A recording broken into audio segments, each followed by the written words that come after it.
उस हार की तो सभी को चौंका रही है, हैरान कर रही है। बीजेपी के लल्लू सिंह की पार्टी के अवधेश प्रसाद से 55,000 वोटों से विकास के नए आयाम यहां गढ़े गए। बेहतर इकोनॉमी के लिए यहां काम किया गया। 500 साल पुराना स्वप्न पूरा हुआ। राम मंदिर बना, बेहतर एयरपोर्ट बना। उसके बावजूद वहां की जनता ने कार्य को नकारते हुए सत्ताधारी पार्टी के सांसद प्रत्याशी सिंह को कार्यालय हार दिखाई आ रहे थे। लेकिन बीच के जो है ना, वो यूं कहें दलाल, वो शीर्ष नेतृत्व को केवल अच्छा बता रहे हैं। अरे यहाँ तो क्लीन स्वीप हो रहा है, आप यहाँ क्यों हैं? आप यूपी में क्यों हैं? आप अन्य राज्यों में कोई हरा नहीं रहा हमें। हम क्लीन स्वीप कर रहे हैं, चाहे कैसे भी गठबंधन बन जाए किसी पार्टी का, हम तो क्लीन स्वीप कर रहे हैं। TCL न्यूज़ इंडिया, देश के नाम। नमस्कार आदरणीय जनों, मेरा नाम अंकुर अस्थाना है और आप सभी TCL न्यूज़ इंडिया देख रहे हैं। दोस्तों, आज की खास रिपोर्ट में मैं बात करूंगा उस हार की जो सभी को चौंका रही है, हैरान कर रही है। जिस सीट पे ये संभावना नहीं थी कि यहां पर भी सत्ताधारी सरकार को जो है वो हार का सामना करना पड़ेगा, लेकिन वहां हार हुई। जो दिख रहा है वो सच है। बीजेपी के लल्लू सिंह समाजवादी पार्टी के अवधेश प्रसाद से तकरीबन 55,000 वोटों से चुनाव हार गए। उससे अधिक वोटों से, 1-2 हजार या 3-4 या 5,000 वोट से नहीं, वो भी एक हारी है, लेकिन 55,000 से अधिक वोट से हार, बड़ी करारी हार। इस हार का विश्लेषण होना चाहिए। कहां खामियां रही उस पर भी बात होनी चाहिए, क्यों खामियां हुई उस पर भी बात होनी चाहिए। और खास तौर पर इस चर्चा में अयोध्या की बात इसलिए होगी क्योंकि विकास के नए आयाम यहां गढ़े गए। बेहतर इकोनॉमी के लिए यहां काम किया गया। 500 साल पुराना स्वप्न पूरा हुआ। राम मंदिर बना, बेहतर एयरपोर्ट बना। उसके बावजूद वहां की जनता ने कार्य को नकारते हुए सत्ताधारी पार्टी के सांसद प्रत्याशी लल्लू सिंह को कार्यालय हार दिखाई। यह हार कई सवाल खड़े करती है और हमारा दायित्व है कि उन पर प्रश्न होना चाहिए। विश्लेषण से जुड़ी मैं एक बात कहूंगा। विश्लेषण में जो मैं बात कहने वाला हूं उसे गौर से सुनिएगा कि भाई, किसी भी पार्टी को मजबूती प्रदान करती है कोई भी चीज तो वो है उनके कार्यकर्ता। हर पार्टी के लिए अहम कड़ी है कार्यकर्ता, और कार्यकर्ता की बात को सुनना बेहद जरूरी है। अयोध्या से ये सुगबुगाहट रही कि कार्यकर्ता जो है वो ग्राउंड रिपोर्ट बता रहे थे, लेकिन बीच के जो है ना, वो यूं कहें दलाल, वो शीर्ष नेतृत्व को केवल अच्छा बता रहे थे। अरे यहाँ तो क्लीन स्वीप हो रहा है, आप यहाँ क्यों हैं? आप यूपी में क्यों हैं? आप अन्य राज्यों को देखिए योगी जी, वहां पर आप प्रचार कीजिए। यूपी में कोई हरा नहीं रहा हमें। हम क्लीन स्वीप कर रहे हैं, चाहे कैसे भी गठबंधन बन जाए किसी भी पार्टी का, हम तो क्लीन स्वीप कर रहे हैं। तस्वीर सामने।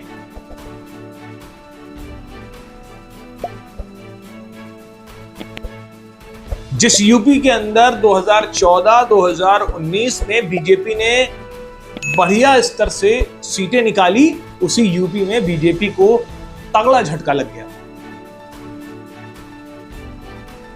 खामियां है कि शीर्ष नेतृत्व ने बीच के लोगों की बात सुनी और उनकी बात से सहमत हो गए। बीच के लोगों ने कहा, अरे यहां क्लीन स्वीप हो रहा है, हाँ ठीक है भाई, सब कुछ बढ़िया हो रहा है, यहां पे तो बीजेपी बढ़िया से सीटें निकाल लेगी। और शीर्ष नेतृत्व जो है वो ध्यान नहीं दिया, और इसका नुकसान ये हुआ कि कार्यकर्ता जो कहना चाहते थे उन्हें चुप करा दिया गया प्रोटोकॉल के तहत कि शीर्ष नेतृत्व के सामने बात ना रखी जाए। ऐसी खबरें भी रही। बल्कि ऐसा नहीं है कि लल्लू सिंह जो है वो अनुभवी कम है, तगड़ा अनुभव है। फैजाबाद सीट पर वो जो है वो तगड़ा अनुभव रखते हैं, लेकिन उसके बावजूद भी ये हार देखनी पड़ी।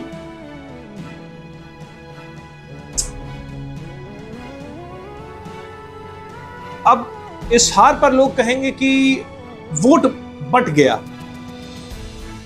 दूसरी बात पे मैं आता हूं, इस हार पर लोग कहेंगे वोट बट गया।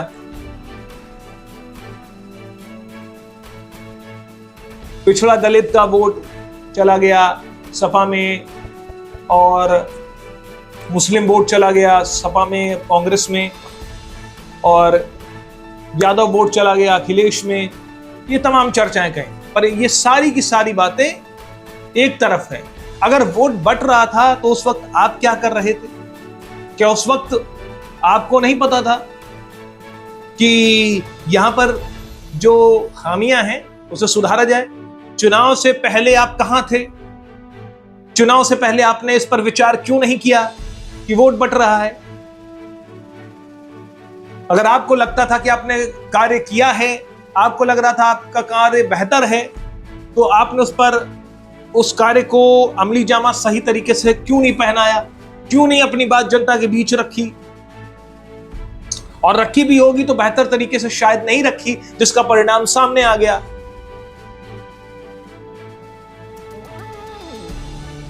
देखिए, पार्टी कोई भी बनती है वो कार्यकर्ता से बनती है, और उसके बाद जो कार्यकर्ता जब मेहनत करते हैं ना, तो उसके बाद आपके विधायक बनते हैं, आपके पार्षद बनते हैं, आपके सांसद बनते हैं, और आपका प्रधानमंत्री और मुख्यमंत्री तय हो जाता है।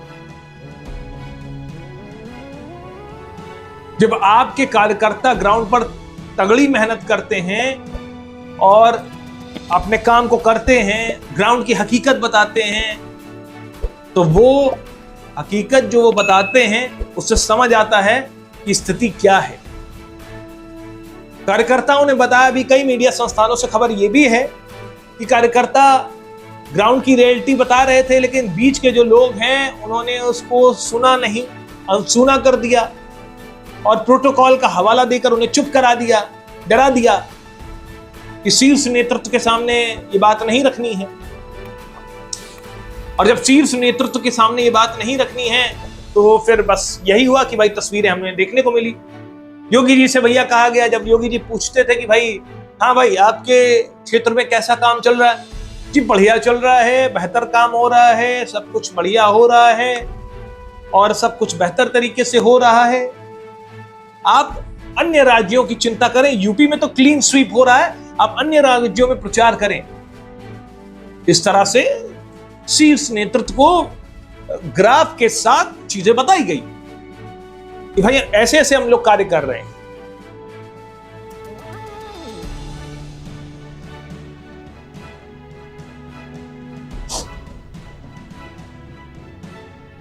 इस बार ये तस्वीर जो हमको देखने को मिली वो ये थी। अगला विश्लेषण करता हूं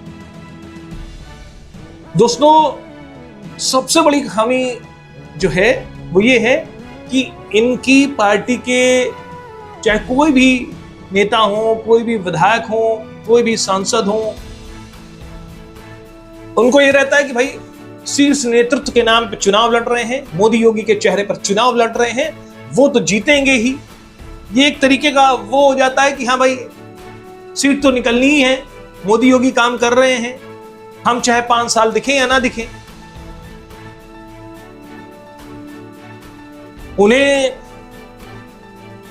पद मिल जाता है, सत्ता की मलाई मिल जाती है, बस काम हो गया।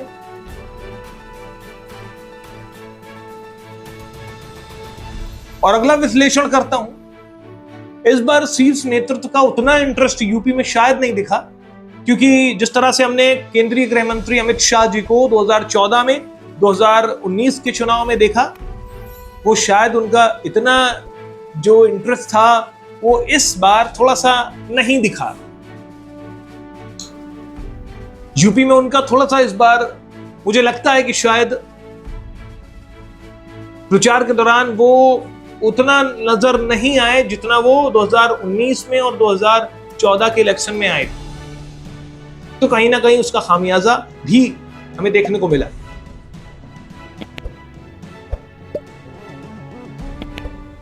तो मैं फिर एक बात कहना चाहता हूं कि जब तक इस हार का विश्लेषण सही तरीके से खुद पार्टी नहीं करती है, तब तक परिणाम में भी कुछ ना कुछ खामियां आती रहेंगी। बीजेपी को आकलन करना चाहिए और समझना चाहिए कि इस बार सीटें क्यों कम हुई और उस सीट पर हार का सामना क्यों करना पड़ा जहां पर आपने राम मंदिर बनवाया। इस पूरी रिपोर्ट पे आप क्या कहेंगे, अपनी राय और सुझाव में दीजिएगा। वीडियो देखने के लिए आप सभी का धन्यवाद।